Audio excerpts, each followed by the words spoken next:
What is the centre of gravity and centre of mass. So आज की इस video में हम दो चीज़ों को डिस्कस करेंगे, ठीक है। एक है सेंटर ऑफ ग्रेविटी और एक क्या है, सेंटर ऑफ मास। तो सबसे पहले हम दोनों का डिफिनीशन लिखेंगे, देन इसको एक्सप्लेन करेंगे, ठीक है। तो चलते हैं डिफिनीशन की तरफ। फर्स्ट हम इसको डिफाइन कर देते हैं। Definition of centre of gravity इस तरह है कि centre of gravity is the point at which the distribution of weight is equal in all direction. So इस डिफिनीशन का क्या मतलब हुआ कि सेंटर ऑफ ग्रेविटी एक बॉडी की वो पॉइंट होगी जिधर टोटल बॉडी क्या करेगा, उस पॉइंट पे एक्ट करेगा, ठीक है। इसका ये मतलब हुआ। और ये जो सेंटर ऑफ ग्रेविटी होगी ये क्या करेगी, ये ग्रेविटेशनल फील्ड पे डिफेंड करेगी, ठीक है। आगे जो पॉइंट होगा इसमें ये होगा कि सेंटर ऑफ ग्रेविटी डिफेंड करेगी ग्रेविटेशनल फील्ड पे, मतलब फील्ड कम या ज्यादा होगा तो ये सेंटर ऑफ ग्रेविटी आगे पीछे होगी, ठीक है। इसी तरह सेंटर ऑफ मास। तो सेंटर ऑफ मास का जो डिफिनीशन है वो इस तरह है कि centre of mass is the point at which the distribution of mass is equal in are direction, जिस तरह ये है, ठीक है।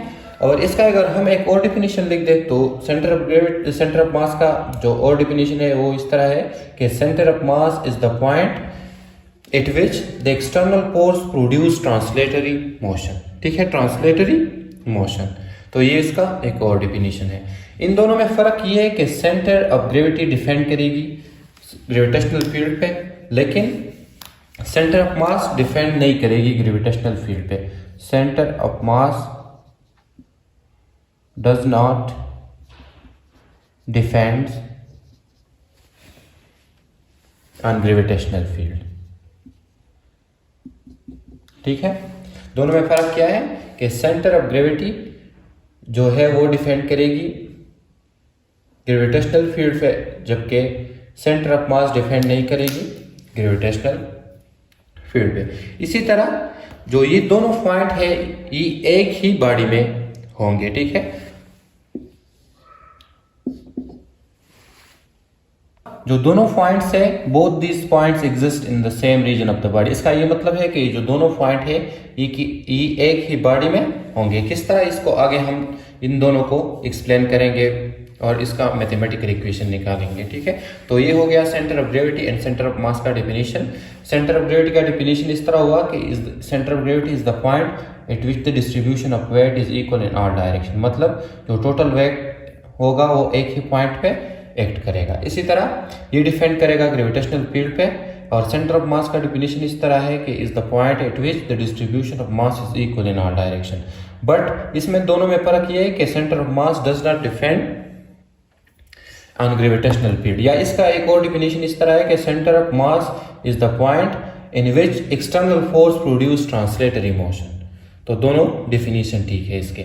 इसी तरह जो दोनों पॉइंट है ये एक ही बॉडी में जो उसका रीजन होगा उसमें होंगे। इसको हम थोड़ा और ग्राफिकली इसको एक्सप्लेन करेंगे।